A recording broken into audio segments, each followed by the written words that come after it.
ইমরান হঠাৎ আমাকে বলল, রেশমি, আমি তোমার সাথে ব্রেকআপ করতে চাই। তোমাকে আর ভালো লাগে না আমার। কথাটা শুনে আমি সেখানেই দাঁড়িয়ে পড়লাম।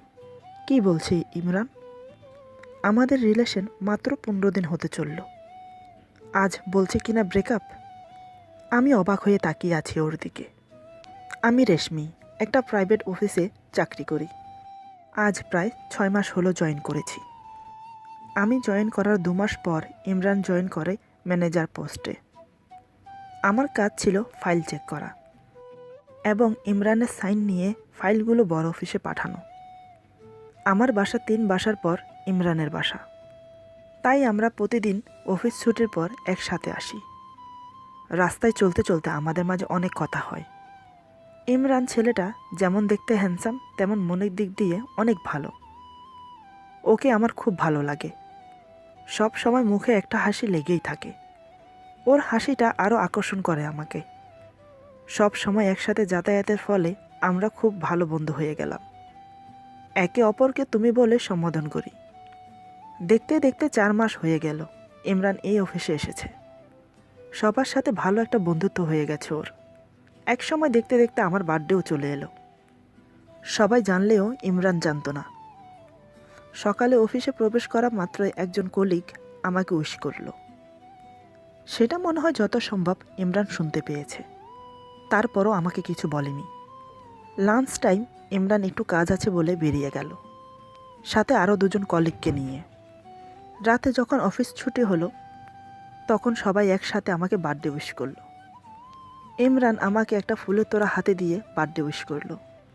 ফুলের তোড়া হাতে নিয়ে থ্যাংক ইউ বললাম ওকে। তারপর আমরা রাস্তা দিয়ে হাঁটছি। প্রথমে ইমরান কথা বলল, রেশমি, একটা কথা বলার ছিল। আমি বললাম, কি কথা বলো। ইমরান কথাটা বলতে আমতা আমতা করছে। আমি আবার বললাম, কি হলো বলো, কি বলবে। ইমরান বলল, আমার সাথে ডিনারে যাবে? কিছু মনে করো না, আজ তোমার বার্থডে, তাই বলছিলাম। আমি কিছুক্ষণ চুপ করে ভাবছি কি বলবো। ইমরান আবার বলল, কি হলো, যাবে? প্লিজ না করো না। আমি বললাম, ঠিক আছে। তারপর আমরা ডিনার করতে একটা রেস্তোরাঁয় গেলাম। ডিনার শেষে ইমরান আমাকে বাসা পর্যন্ত এগিয়ে দিল। ওকে বললাম, এখান পর্যন্ত যখন এসেছো, 1 কাপ চা খেয়ে যাও। ইমরান অন্য একদিন বলে চলে গেল। তার পরের দিন ইমরান আমাকে বলল, তোমার সাথে আমার একটা কথা আছে। আমি বললাম, কি কথা বলো। ইমরান বলল, এখন না, অফিস ছুটির পরে। অফিস ছুটির পর আমরা 2জন রাস্তায় হাঁটছি। আমি ইমরানকে বললাম, তোমার না কি কথা বলার ছিল, বলো এখন। ইমরান বলল, আসলে কি করে যে বলি। কথাটা শোনার পর তুমি রেগে গিয়ে আমাদের বন্ধুত্বটা যদি শেষ করে দাও, সেটার ভয় পাচ্ছি আমি। আমি বললাম, কি এমন কথা যার জন্য আমি বন্ধুত্ব শেষ করে দেব? তোমার আমার বন্ধুত্ব সব সময় থাকবে, চিন্তা করো না, তুমি নির্ভয়ে বলো। তারপর ইমরান পকেট থেকে একটা গোলাপ ফুল বের করে আমার সামনে ধরে বলল, আই লাভ ইউ। রেশমি, আমি তোমাকে প্রথম দেখাতেই ভালোবেসে ফেলেছিলাম। এতদিন বলতে পারিনি, বন্ধুত্ব হওয়ার পরেও না। ভয় হতো যদি তুমি বন্ধুত্ব শেষ করে ফেলো। বিশ্বাস করো, আমি তোমাকে মন থেকে ভালোবাসি। এতটা ভালোবাসি বলে বোঝাতে পারবো না। প্লিজ তুমি না করো না, আমার ভালোবাসা অ্যাকসেপ্ট করো। ওর কথা শুনে আমি মনে মনে খুশি হলাম, কারণ আমিও যে ওকে ভালোবাসি, কিন্তু বলতে পারছিলাম না। এখন সামনে থেকে প্রপোজ এসেছে, কি করে না করি। তৎক্ষণাৎ ফুলটা হাতে নিয়ে নিলাম। ফুলটা হাতে নেওয়াতে ইমরান বুঝতে পারলো আমার সম্মতি আছে। তারপর ইমরান আবার বলল, সত্যি আমি ভাবতে পারছি না তুমি আমার ভালোবাসা অ্যাকসেপ্ট করবে। তারপর রোমান্টিক সুরে বলল, আই লাভ ইউ বলবে না? আমি মাথা নিচু করে বললাম, আই লাভ ইউ। এটা শুনে ইমরান খুশিতে লাফাতে লাগলো। তারপর চেঁচিয়ে বলল, রেশমি রেশমি, এতদিন পর আমার মনের আশা পূরণ হলো। বিশ্বাস করো, আমি তোমাকে এতটা ভালোবাসি বলে বোঝাতে পারবো না। আজ আমি সবচাইতে বেশি সুখী এবং হ্যাপি। ভালোবাসার মানুষটাকে নিজের করে পাওয়ার খুশিটা সত্যিই অন্যরকম একটা অনুভূতি। ভালোবাসার মানুষটাকে যখন জয় করা যায়, তখন মনে হয় স্বর্গ জয় করেছি। মনে পড়ে তোমাকে যখন থাকি নীরবে, ভাবি শুধু তোমাকে সব সময় অনুভবে। স্বপ্ন দেখি তোমাকে চোখের প্রতি পলকে, আপন ভাবি তোমাকে আমার প্রতি নিঃশ্বাসে ও বিশ্বাসে। I love you. ইমরানের মুখে কবিতা শুনে নিজেকে খুব ভাগ্যবতী মনে হলো। আমি বললাম, বাহ, তুমি তো কবিতাও বলতে পারো। ইমরান বলল, জি ম্যাডাম, একান্তই তোমার জন্য। ভালোবাসলে মানুষ অনেক কিছু করতে পারে। আমি তোমার জন্য আমার জীবনটাও দিতে পারি। কথা দাও, আমাকে ছেড়ে কোথাও যাবে না। এই বলে হাঁটু গেড়ে আমার সামনে বসে হাত বাড়িয়ে দিল। আমি আমার একটা হাত বাড়িয়ে দিয়ে বললাম, কখনোই যাব না, কথা দিলাম। ইমরান আমার হাতটা শক্ত করে ধরে বলল, খুশি হলাম শুনে। তারপর আমার হাতে একটা কিস করলো। ইমরান বলল, অনেক রাত হয়েছে, চলো তোমাকে পৌঁছে দিই। সেদিন আমাকে বাড়ি পর্যন্ত দিয়ে ইমরান বাসায় চলে গেল। পরের দিন সকালে অফিসে যাওয়ার জন্য যেই না আমি বাসা থেকে বের হলাম, দেখি ইমরান দাঁড়িয়ে আছে। আমাকে দেখে হাত দিয়ে ইশারা করলো। আমি এগিয়ে আসতেই বলল, শুভ সকাল ম্যাডাম। এতক্ষণে বের হলে? সে কখন থেকে ওয়েট করছি তোমার জন্য।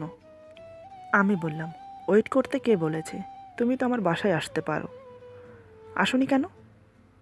ইমরান বলল, দেখো, আমি চাই না আমার জন্য তোমাকে কেউ খারাপ কিছু বলুক, তাই আর কি এখানে ওয়েট করছিলাম। আমি বললাম, কে খারাপ মনে করবে?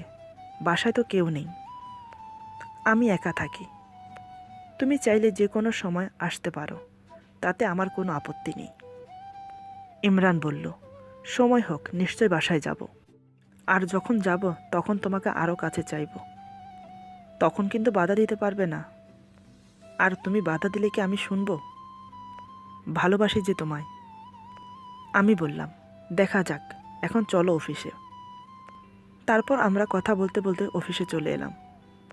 আমাদের রিলেশন মাত্র 1 সপ্তাহ হলো। হঠাৎ একদিন শুনি ইমরানের মা এসেছে ইমরানের সাথে দেখা করতে। ইমরান খুব সরল সহজ ছেলে ছিল। ওর মাকে আমার কথা বলল। ওর মা কিছু না বলেই সেই দিনই গ্রামের বাড়ি চলে গেলেন। 2 দিন পর আবার ফিরে এলেন। এসে ছেলেকে বললেন, আমাদের গ্রামে অনেক বড় একজন পীর এসেছেন, তার থেকে তোর জন্য একটা তাবিজ নিয়ে এসেছি।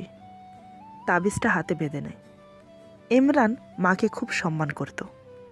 মা যখন যেটা বলতো সেটাই শুনত।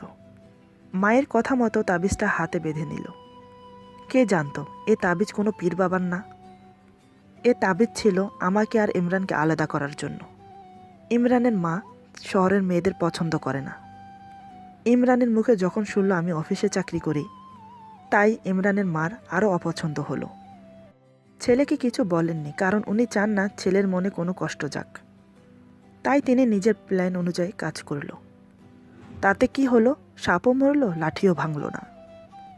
জাদুটোনা করে নিজের ছেলেকে আঁচলে বেঁধে নেবে, কেউ বুঝতে পারবে না। তাবিজটা বাঁধার পর ইমরান 2 দিন ভালোই ছিল আমার সাথে। 3 দিনের দিন ও কেমন যেন হয়ে গেল, আমার দিকে ফিরেও তাকায় না।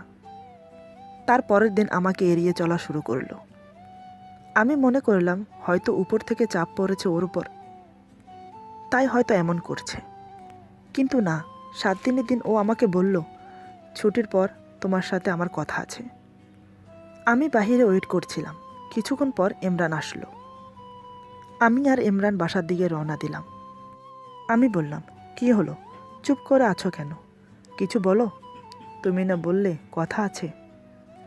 ইমরান কোনো কিছু না ভেবেই আমাকে বলল, রেশমি, তোমার সাথে আর আমি রিলেশন রাখতে চাই না। তোমাকে আমার আর ভালো লাগে না, তাই আজকের পর থেকে তোমার আর আমার ব্রেকআপ। কথাটা শুনে আমি থমকে দাঁড়ালাম। কি বলছে এগুলো? ওর মাথা ঠিক আছে তো? আমি বললাম, মজা করছো আমার সাথে? দেখো, একদম মজা করবে না, এভাবে কেউ বলে?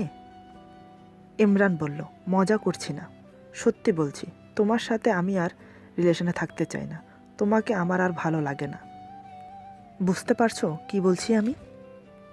আমি সত্যি এবার অবাক হয়ে গেলাম। রিলেশনশিপে এসেছি এখনও মাত্র 15 দিন হয়নি, ও বলছে কি না ব্রেকআপ। আমি বললাম, আমি কি কোনো অন্যায় করেছি? যদি অন্যায় করে থাকি প্লিজ মাফ করে দাও। কিন্তু ব্রেকআপ করো না। তুমি ভালো করে জানো আমি তোমাকে ছাড়া থাকতে পারবো না। ইমরান, আমি তোমাকে ভালোবাসি। তুমি তো বলেছ আমাকে ছেড়ে কখনো যাবে না। তাহলে এখন কেন ছেড়ে দিচ্ছ আমাকে? আমার অন্যায়টা কি সেটা তো বলবে। ইমরান আমাকে বলল, তুমি কোনো অন্যায় করনি। আমার আর ভালো লাগছে না তোমাকে, তাই ব্রেকআপ করতে চাই। আমি এবার ইমরানের একটা হাত ধরে কান্না করতে করতে বললাম, প্লিজ ইমরান, বোঝার চেষ্টা করো। আমি তোমাকে ছাড়া থাকতে পারবো না। তুমি যা বলবে আমি তাই শুনবো। তোমার কথার অবাধ্য আমি কখনোই হব না। তারপরও তুমি আমাকে ছেড়ে যেও না। ইমরান এক ঝটকায় হাত ছাড়িয়ে নিয়ে বলল, ডোন্ট টাচ মি, দূরে থাকো। এক কথায় তোমার কানে যায় না? বললাম তো ব্রেকআপ। আর কতবার বলবো তোমার সাথে আমি রিলেশনে থাকতে চাই না? আজকের পর থেকে তোমার আমার পথ আলাদা। ভবিষ্যতে আমাকে নিয়ে আর ভাববে না তুমি। আমি বললাম, তুমি বলে দিলে আর হয়ে গেল? ভালোবাসা এত ঠুমকো না, বললেই শেষ হয়ে যায়। ভালোবাসি তোমাকে, তোমাকে ছাড়া আমি বাঁচব না। প্লিজ, তোমার দুটো পায়ে পড়ি, আমাকে ছেড়ে যেও না। এই বলে আমি ওর পায়ে পড়লাম। কিন্তু না, ইমরান নিজের পা সরিয়ে নিয়ে চলে গেল। একবারও পিছু ফিরে দেখল না। আমি সেখানেই বসে কান্না করছি। আমার বুকটা ফেটে যাচ্ছে। কোনো মতে উঠে বাসায় গেলাম। ফ্রেশ হয়ে বিছানায় শুয়ে ওর কথা ভাবছি। আমার সাথে কেন এমন করলো ইমরান? কিসের প্রতিশোধ নিচ্ছে ও আমার থেকে? ভালোবাসি বলে কাছে টেনে এখন আবার দূরে ঠেলে দিচ্ছে। কেন করলো এমন? একবারও ভাবলো না আমি ওকে ছাড়া থাকবো কিভাবে? সারা রাত শুধু কেঁদেই গেলাম। ঘুম আর আসলো না চোখে। পরের দিন সকালে অফিসে গিয়েও ইমরানের সাথে কথা বললাম। ইমরান আবার আমাকে অপমান করলো। চুপচাপ সারাদিন কাজ করে গেলাম। রাতে আবার ওর জন্য ওয়েট করছি রাস্তায়। আমাকে দেখেও না দেখার ভান করে চলে যাচ্ছে ইমরান। আমি পিছন থেকে ওর একটা হাত ধরলাম। এবার ইমরান আমার দিকে ফিরে তাকিয়ে বলল, কি চাও তুমি? আর কতবার বলবো? আমার কথা কি তোমার কানে যায় না? ভালো লাগে না তোমাকে আমার থেকে দূরে থাকো, সেটাই বেটার হবে তোমার জন্য, আমার জন্য। আর তুমি যদি আমাকে এভাবে প্যারা দাও তাহলে কিন্তু আমি এই চাকরি ছেড়ে চলে যাব। ওর কথা শুনে আমার কলিজাটা ফেটে যাচ্ছিল। কান্নায় ভেঙে পড়লাম। ওর দুটি পা জড়িয়ে ধরে বললাম, এভাবে বলো না, আমি তোমাকে সত্যিই ভালোবাসি। তোমাকে ছাড়া একটা মুহূর্ত আমি থাকতে পারছি না। বিশ্বাস করো, আমি পারবো না তোমাকে ছাড়া বাঁচতে। একটু দয়া করো আমার উপর। কিন্তু না, তার বদলে ও আমাকে বলল, আসলে তোরা রাস্তার মেয়ে, তোদেরকে ভালোভাবে বললে তোদের কানে যায় না। দেখ, আমার প্রয়োজন যতদিন ছিল ততদিন তোর সাথে প্রেম করেছি। এখন প্রয়োজন শেষ, ছেড়ে দিয়েছি। আমার থেকেও ভালো ছেলে পাবি, শুধু শুধু আমাকে জ্বালাস না। এই বলে ইমরান চলে গেল। আমার প্রতি ওর একটুও দয়া হলো না। আমিও কিন্তু হাল ছাড়লাম না। পরের দিন আবার আমি অফিস ছুটির পর ওয়েট করছিলাম বাইরে। আমাকে দেখে ইমরান আমার সামনে এসে দাঁড়ালো। বলল, আবার দাঁড়িয়ে আছিস? তোর কি লজ্জা শরম নেই? কেমন মেয়ে তুই? এত কথা বলছি, তারপরও তোর লজ্জা হলো না? আমাকে ডিস্টার্ব করবি না, বলে দিলাম। কোনো রকম যদি ডিস্টার্ব করিস তাহলে আমার থেকে খারাপ কেউ হবে না। আমি বললাম, তুমি কেন এমন করছো? একটু শান্ত হয়ে আমার কথাগুলো শোনো। দেখো, আমার কিচ্ছু চাই না, শুধু তোমাকে চাই। আমার দুর্বলতা যে তুমি। তোমাকে ছাড়া আমার কোনো অস্তিত্ব নেই। বিশ্বাস করো, আমি কখনো তোমার